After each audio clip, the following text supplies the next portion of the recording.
Hello, വളരെ ടേസ്റ്റിയും എളുപ്പത്തിൽ തയ്യാറാക്കാൻ പറ്റുന്ന ഒരു ക്യാപ്സിക്കം റൈസിൻ്റെ റെസിപ്പിയാണ് ഇന്ന് ചെയ്യാൻ പോകുന്നത്.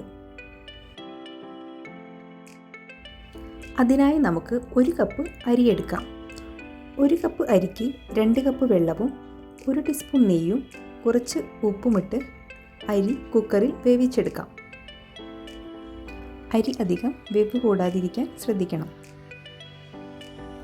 അതിനുശേഷം നമുക്ക് റൈസ് മാറ്റി വയ്ക്കാം. എന്നിട്ട് മറ്റുള്ള ഇൻഗ്രീഡിയൻസുകൾ തയ്യാറാക്കാം. അതിനുവേണ്ടി ഒരു പാൻ എടുത്ത് ചൂടാക്കുക. അതിലേക്ക് കുറച്ച് നെയ്യ് ഇട്ട് കൊടുക്കുക. പട്ട, ഗ്രാമ്പൂ, ഏലക്കായ ഇവയെല്ലാം ഇട്ട് നന്നായി വഴറ്റുക. പിന്നീട് അതിലേക്ക് കുറച്ച് അണ്ടിപ്പരിപ്പും ജീരകവും കുറച്ച് മുളക് പൊടിയും ഇട്ട് നന്നായി വഴറ്റിയെടുക്കാം. ഇതെല്ലാം നന്നായി പാകമായി വരുമ്പോൾ അരിഞ്ഞു വെച്ചിട്ടുള്ള ക്യാപ്സിക്കം അതിലേക്ക് ചേർത്ത് കൊടുക്കാം. അതുപോലെ തന്നെ അരിഞ്ഞു വെച്ചിട്ടുള്ള തക്കാളിയും അതിലേക്ക് ചേർത്ത് കൊടുത്ത് 2 മിനിറ്റ് നേരം നന്നായി വഴറ്റിയെടുക്കാം.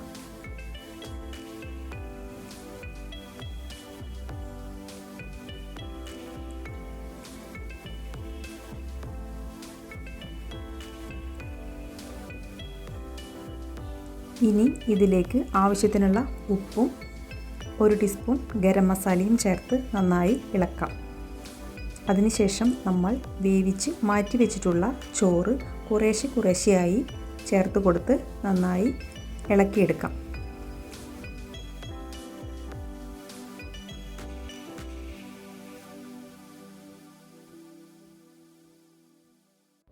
അങ്ങനെ വളരെ പെട്ടെന്ന് തന്നെ നമ്മുടെ ക്യാപ്സിക്കം റൈസ് തയ്യാറായി കഴിഞ്ഞു. ഇനി ഇതിൻ്റെ മുകളിൽ കുറച്ച് മല്ലിയില കൂടി വിതറിയിടാം. ക്യാപ്സിക്കം റൈസിൻ്റെ കൂടെ കഴിക്കുവാൻ ഒരു പൊട്ടാറ്റോ സലാഡും കൂടി നമുക്ക് തയ്യാറാക്കാം.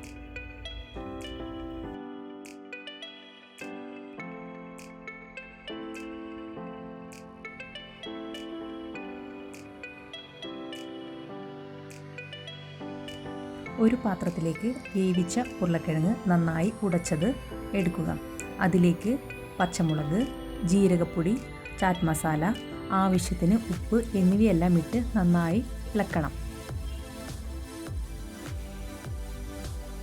ഇതെല്ലാം നന്നായി മിക്സ് ചെയ്തതിന് ശേഷം നല്ല കട്ടിയുള്ള തൈര് കൂടി അതിലേക്ക് ചേർത്ത് നന്നായി മിക്സ് ചെയ്യുക.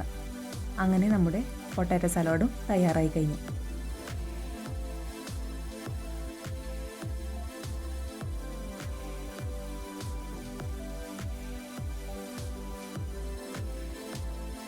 വളരെ പെട്ടെന്ന് ചെയ്തെടുക്കാൻ പറ്റുന്ന ഒരു റൈസിൻ്റെയും സലാഡിൻ്റെയും റെസിപ്പിയാണിത്.